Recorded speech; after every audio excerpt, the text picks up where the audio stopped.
If you're reading this right now, it is necessary to get out of your house immediately. I don't know how or why this is happening, but as far as I'm concerned, it's not safe for anyone to be reading this inside right now. Get in your car, go to the nearest town or city and read it there, because I don't know how much longer it is until this thing comes around for you or anyone else. I don't know what this creature is, what it wants, or how many of them exist. All I know is it's driven to kill, and it will stop at nothing to make sure it gets its job done. If you fail to follow these directions, at least lock all your doors and windows, turn off the lights, stay somewhere safe, and make sure your presence is not known. Once you've done that, continue reading this, and I will explain what is happening to the best of my knowledge. One night, I was sitting at home watching TV. It was a rough week, so I was glad that the weekend had finally came. I could sit around doing nothing and not really caring about anything. Everything seemed normal, or so I thought. But while I was watching TV, I noticed something odd. Coming out of the forest in my backyard was a man. Well, I'm not exactly sure you can call it that. He was about 5 feet tall, pale white, completely naked, and had very long arms. And I mean very long arms. They were dragging behind him like dead weight, and the way he walked almost made it seem like they were a burden to him. His hands were dragging a very large object behind him that I could not see at the time. As he took each step, I noticed that the way he walked was a very lumbering motion. Each step seemed to drain the very life out of him. I almost wanted to help him, but that's when I saw its face. As he got closer to me, I saw that where his eyes were meant to be, there was nothing but 2 glowing red dots, resting in swollen eye sockets on his face. He had no nose, and he lacked lips as well. His mouth was stuck in a very wide grin, and his teeth were very large. That to say is if they were teeth. They were more like nails protruding from his bleeding gums. It had long, jet black hair that almost touched his waist. The thing paid no attention to me, dragging whatever it was carrying behind it like it was its eternal duty. I could hear it stop panting and saw a fog coming out of its mouth after each breath, due to the fact that it was the middle of winter. As he began to get close to my house, I became more and more terrified. I quickly and silently shut off my TV, turned off my lights, and hid in my bedroom upstairs. I looked out my window and continued to watch its actions. During this, the creature had crossed my young backyard and made it to my house. At this point, I was finally able to see the horrific object it was carrying. In his arms, he was dragging the body of a young man behind him. I couldn't tell what the person looked like. He was too mutilated or torn up for me to be able to distinguish anything human about him. The creature picked up the body and hung it against the wall with a meat hook, which was already pierced through the man's blood-drenched head. I nearly vomited at the sight of this.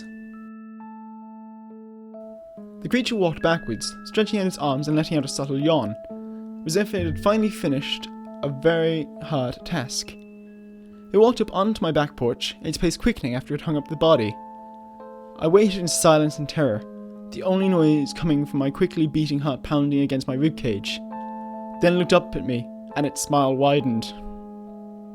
I jumped back in horror. As it stepped closer to my back door, it reached out its long arms and grabbed onto the hold of my doorknob. It slowly pushed open my back door and stepped inside. At this point, I was too stunned to do anything but lock my door and move to the corner of my room. I cowered under a blanket like a child and waited in fear. I knew that I was next. I heard it climbing up my stairs, making as little noise as possible. When it reached the top of my staircase, it stopped for a moment, as if contemplating how to mutilate me. Then it grabbed a hold of my doorknob and began to shake it violently. It kept shaking the doorknob, hoping to break in, but to no avail. I heard the creature walk downstairs and head for my back door. I watched the creature as it slowly sulked back into the forest. I waited for a few minutes, in case it came back with some kind of axe to chop down my door. I must have waited in my room for half an hour before I finally decided it was safe. I quickly ran down the stairs and out of my house. I got into my car and drove out of there as fast as I could. Whatever that creature was, I didn't want to be around when it came back. I went to the nearest town and rented a hotel, and I stayed there for the night. I decided I would report the incident to the police in the morning. I wasn't sure if they'd believe me, but it was better than being framed for a murder I didn't commit. The next day, I got up and drove to the police station to report the murders to the police. Right as I entered to the station, however, I noticed everything seemed too calm. There was no missing persons reports, no murder investigations taking place. It's as if the body I'd seen last night never existed. It might as well have been in my imagination too, because when I returned home, the body wasn't there. In fact, there was no trace that any of last night's events had happened. It was as if it was a dream. Yeah, that had to be it. It had to have been a dream. I probably woke up, frightened, and ran out of my house in panic. I kept telling myself these things, knowing that in my heart they were not true.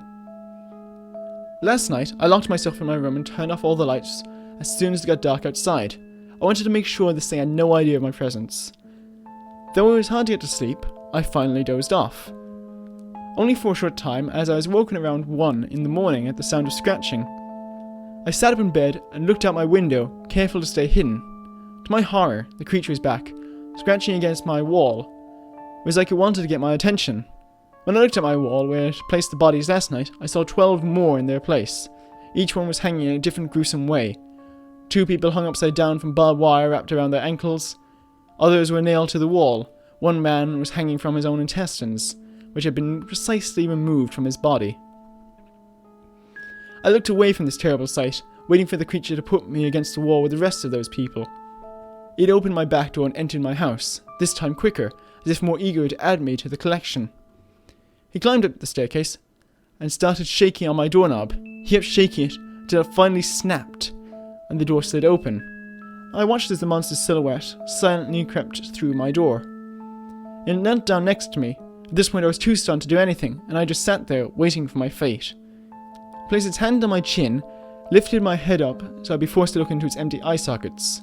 I felt its warm breath against my face, which smelled of blood, and then, to my surprise, it spoke. "Father."